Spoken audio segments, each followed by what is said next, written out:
1957 ஜூலை 29 அணுசக்தியை அமைதிக்காக பயன்படுத்துவதை ஊக்குவிப்பதற்கும் அதன் இராணுவ பயன்பாடுகளை கட்டுப்படுத்துவதற்குமான ஒரு முக்கியமான சர்வதேச அமைப்பாக IAEA எனப்படும் சர்வதேச அணுசக்தி நிறுவனம் 1957 ஜூலை 29 நிறுவப்பட்டது.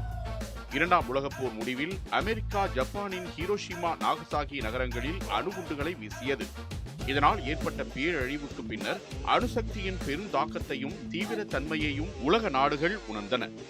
அணுசக்தி மருத்துவம் மின்சார உற்பத்தி உள்ளிட்ட துறைகளில் ஆக்கப்பூர்வமாக பயன்படும் அதே வேளையில் பேரழிவை ஏற்படுத்தும் பயங்கரமான ஆயுதமாகவும் இருப்பது உலக நாடுகளுக்கு அச்சத்தை ஏற்படுத்தியது.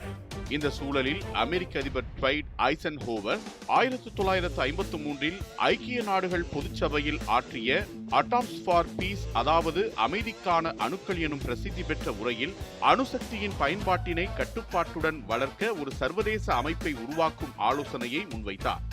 இதையடுத்து சர்வதேச அணுசக்தி அமைப்பு மசோதா மூலம் சர்வதேச அணுசக்தி நிறுவனம் உருவானது. அணு ஆற்றலை சமாதானத்திற்காகவும் ஆரோக்கியம், வளர்ச்சி மற்றும் ஆற்றல் உற்பத்திக்காகவும் பயன்படுத்த ஊக்குவிப்பது இந்த நிறுவனத்தின் முக்கிய நோக்கமாகும்.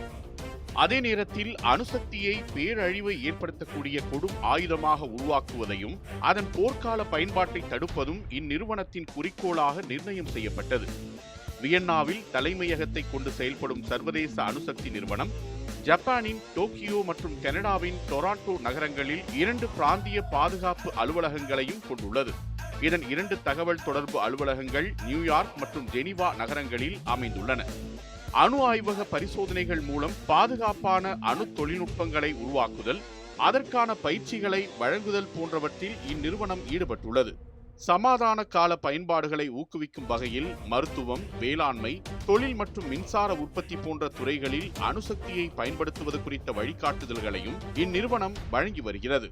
அத்துடன் நான் ப்ராலிஃபரேஷன் ட்ரீட்டி எனப்படும் அணு ஆயுத பரவல் தடுப்பு ஒப்பந்தத்தின் மூலம் அணு ஆயுதம் தயாரிப்பதை தடுக்கும் முயற்சிகளிலும் இந்நிறுவனம் முக்கிய பங்காற்றி வருகிறது. தற்போது 170க்கும் அதிகமான நாடுகள் இதன் உறுப்பினர்களாக உள்ளன. IAEA என்பது அணுசக்தியை பாதுகாப்புடன் பயன்படுத்துவதற்கான உலகளாவிய மேற்பார்வை அமைப்பாகவும் சமாதானம் மற்றும் மனித நலனுக்காக தொழில்நுட்ப உதவிகளை வழங்கும் தனித்துவமான அமைப்பாகவும் செயல்பட்டு வருகிறது.